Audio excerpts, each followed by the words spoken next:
Maintenant, nous allons écouter Luc et jauger ses paroles.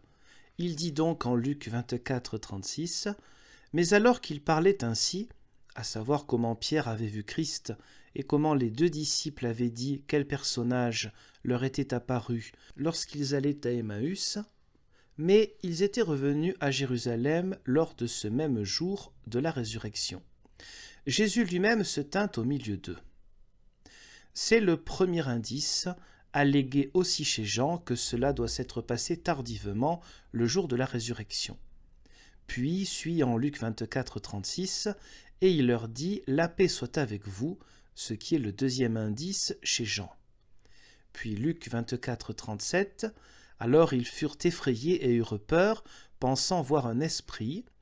C'est le quatrième indice chez Jean, puisqu'il dit « Les disciples furent dans la joie lorsqu'ils eurent vu le Seigneur ». Mais que le fait que la joie et la peur ne soient pas une seule chose ne t'égare pas, car Luc a voulu montrer que l'apparition imprévue de Christ aux disciples a suscité un effroi, comme lorsque quelqu'un voit ou entend une chose souhaitée, alors il peut à peine y croire parce qu'il craint qu'elle ne soit pas. Luc a voulu exprimer la joie traversée de doute par le mot ptoetentes. Puis, en Luc 24, 38, « Et Jésus leur dit, pourquoi êtes-vous troublés et affligés, et pourquoi ces pensées surgissent-elles dans vos cœurs ?» C'est un indice que Luc a en commun avec Marc, non avec Jean. Puis Luc 24, 39, « Voyez à mes mains et mes pieds que c'est bien moi, touchez-moi et regardez-moi, car un esprit n'a ni chair ni os, etc. » C'est le troisième indice chez Jean. Puis suit chez Luc. Mais comme ils continuaient à douter et s'étonner de joie, il leur dit, etc. Luc 24, 41. « Vois-tu ce qu'en l'occurrence a été leur peur ? Rien d'autre qu'une émotion passagère lorsqu'ils virent Christ espérer, et du fait de leur étonnement et de leur attente, ils ne pouvaient pas croire qu'il s'agissait de Christ. » Luc décrit ensuite, Luc 24, 42, 43, comment Christ a mangé le rayon de miel et un morceau d'un poisson grillé. Ce dont nous n'avons pas besoin ici, car Jean a laissé tomber cette histoire. Petite note en bas de page, l'histoire du rayon de miel est un ajout de plusieurs manuscrits tardifs. Selon la traduction œcuménique de la Bible, cette glose est probablement inspirée par certains rites baptismaux. Je reprends la lecture du texte. Il n'y a pas lieu de s'en étonner, en revanche cela contribue beaucoup à ce que l'enseignement de Christ soit digne de foi s'il a partout le même sens, mais que les mots ou les étapes sont rapportés un peu autrement. Il arrive de même que, souvent un évangéliste écrive une histoire que l'autre, au même endroit, abandonne, et qui se trouve reportée à une autre place. Car Saint Jean 21-25 dit « Il y a encore beaucoup d'autres choses que Jésus a faites. Si on devait toutes les écrire, le monde entier ne pourrait pas les comprendre. » Puis suit chez Luc, et il leur dit « Ce sont les discours que je vous ai adressés pendant que je restais encore auprès de vous, à savoir que ne sont pas encore accomplies les choses qui sont écrites à mon propos dans la loi de Moïse, chez les prophètes et dans les psaumes. » Alors il a ouvert leur morale pour qu'ils comprennent les Écritures, et il leur a dit « De même, il est écrit, Christ a donc dû souffrir et le troisième jour ressusciter des morts. Et donc la repentance ou amélioration et le pardon des péchés doivent aussi être prêchés en son nom dans tous les peuples. » Luc 24, 44 à 47. Dans ces phrases, on trouve le sixième indice de Jean. Quant à la dernière phrase, à savoir qu'il a ordonné de prêcher le pardon des péchés dans tous les peuples, cela ne signifie rien d'autre que ce que Jean appelle « envoyer ». Le septième indice est le don de l'Esprit. Saint Luc appelle cela « ouvrir le cœur », car l'Esprit Saint rend le cœur capable d'entendre sa parole, sinon personne ne le peut. Ce septième indice contient aussi les clés. Luc les mentionne ainsi. Doivent donc être prêchés en son nom, c'est-à-dire de Christ, la repentance ou amélioration et le pardon des péchés. Luc 24, 47. Regarde ce que Jean appelle libérer ou abandonner et retenir ou lier. Luc l'appelle ici prêcher qu'on se connaisse soi-même et se repente et s'améliore et croit que par Christ nos péchés sont lessivés. Jean le Baptiste a donc fait de même.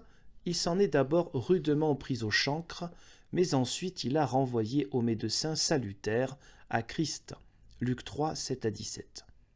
Christ l'a donc aussi fait lui-même. C'est pourquoi peu auparavant j'ai montré dans cet article qu'il est d'abord nécessaire que l'homme reconnaisse son moral pécheur et son impuissance, et ensuite croit en revanche que Christ est son salut.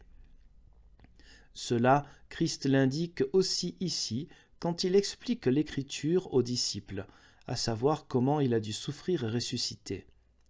Nous trouvons donc clairement ici, comme chez Luc, que lier et délier ne sont rien d'autre que prêcher, que nous sommes si impuissants et ne pouvons rien par nous-mêmes, et montrer en revanche que le Christ secourable est notre justice. Celui qui croit cela, ses péchés lui sont pardonnés au nom de Christ. Celui qui ne croit pas, ils ne lui sont pas pardonnés. Cela nous deviendra encore plus évident si nous écoutons Marc. Il dit en effet en Marc 16, 12-14, « Après cela, il est apparu sous un autre aspect, à deux d'entre eux qui marchaient là, en allant à la campagne. Et ces derniers s'en sont aussi retournés et l'ont annoncé aux autres. Cependant, eux aussi ne les ont pas crus. » Remarque d'abord ici que Marc a conclu en peu de mots l'histoire des deux disciples allant à Emmaüs, que Luc a décrite assez longuement. Et compare aussi avec le premier indice chez Jean, à savoir que l'histoire subséquente s'est passée le jour de la résurrection. Maintenant vient, ensuite, alors que les 11 étaient assis les uns à côté des autres, il leur est apparu et leur a reproché leur incrédulité et leur dureté de cœur, car ils n'avaient pas cru ceux qu'il avait vus être ressuscités. Tout cela s'est passé ici en un seul jour, et le mot « ensuite » se rapporte à ce qui précède, à savoir après que les disciples n'ont pas voulu croire. Christ leur est apparu et a mis fin à leur incrédulité. Cet indice, Luc l'a aussi comme indiqué plus haut, et il a également eu lieu le jour de Pâques. J'examine aussi sérieusement ces circonstances et ces indices pour que chacun puisse voir distinctement que les évangélistes décrivent un processus d'une seule journée, mais pas avec les mêmes mots. Puis suit chez Marc, Marc 16, 15, et il leur dit « Quand vous serez allés dans le monde entier, prêchez l'évangile à toutes les créatures. » C'est le 6e indice de Jean, « Comme mon Père m'a envoyé pour prêcher » voir Ésaïe 61, 2, « Je vous envoie aussi prêcher à toutes les créatures la bonne nouvelle que Dieu est venu gracieusement au secours de votre impuissance par moi, son propre Fils unique. » Puis vient Marc 16, 16, « Celui qui croira et sera baptisé sera indemne ou sauvé, mais celui qui ne croit pas sera condamné. » C'est le 7e indice chez Jean. « Ceux à qui vous remettrez les péchés, ils leur seront remis, ceux à qui vous les retenez, ils leur seront retenus. » Marc a exprimé ces choses des plus clairement, à savoir que les péchés seront remis à ceux qui croient, mais seront retenus à ceux qui ne croient pas.